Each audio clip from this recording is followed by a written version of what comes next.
Hashem Baho, Vishtem Asti, Usta Asti, Ushta Amai, Yadashai.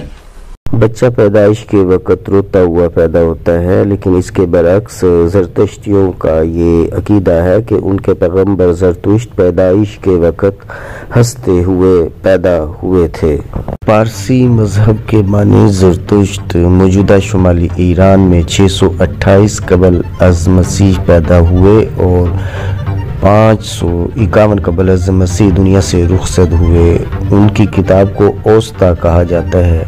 کسی زمانے میں پارسی مذہب فارس کا سرکاری مذہب رہا۔ جب 7ویں صدی عیسوی میں مسلمانوں نے ایران فتح کیا تو ایران کی اکثریت نے اسلام قبول کر لیا۔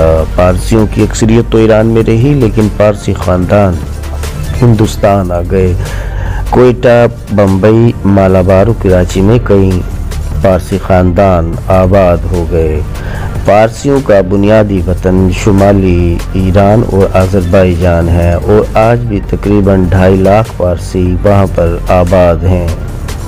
لیکن اس وقت دنیا میں اگر کسی ایک جگہ سب سے زیادہ پارسی لوگ آباد ہیں تو وہ ممبئی ہے۔ ویسے دنیا میں آتش پرستوں یعنی زرتشت کے ماننے والے پارسیوں کی تعداد چند لاکھ ہے۔ پاکستان سے گزشتہ 30 برسوں میں بہت سے پارسی خاندان برطانیہ، امریکہ اور کینیڈا ان خاندانوں کی اکثریت بمبئی اور اس کے گرد و نواح میں آباد ہے۔ یہ لوگ عموماً تجارت پیشہ ہیں اور سماجی بہبود کے کاموں میں بڑھ چڑھ کر حصہ لیتے ہیں۔ بمبئی اور کراچی کے کئی اسکول، ہسپتال، کتب خانے ان کے ہی سرمایہ سے چل رہے ہیں اور ہندوستان کا پہلا فولاد کا کارخانہ جمشید ٹاٹا نے جمشید پور میں بنایا۔ ہندوستان میں جدید اسٹیج ڈرامے اور فلم سازی کے بانی بھی پارسی ہیں۔ آج دنیا میں ایک اندازے کے مطابق صرف 1,40,000 پارسی رہ گئے ہیں، جن میں سے بیشتر بھارت میں آباد ہیں۔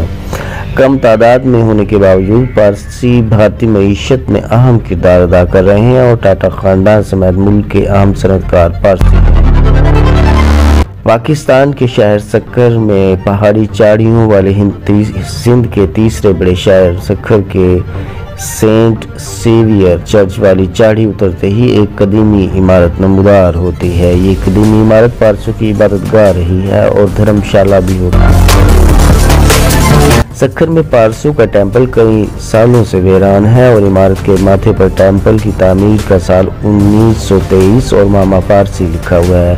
ماما پارسی کے نام سے کراچی میں پارسیوں کے سکول تھے اور کوئٹہ سے منسلک پارسیوں کی ایک انجمن کے زیر اہتمام سکھر کی یہ عبادت گاہ اب منہدم ہو چکی ہے۔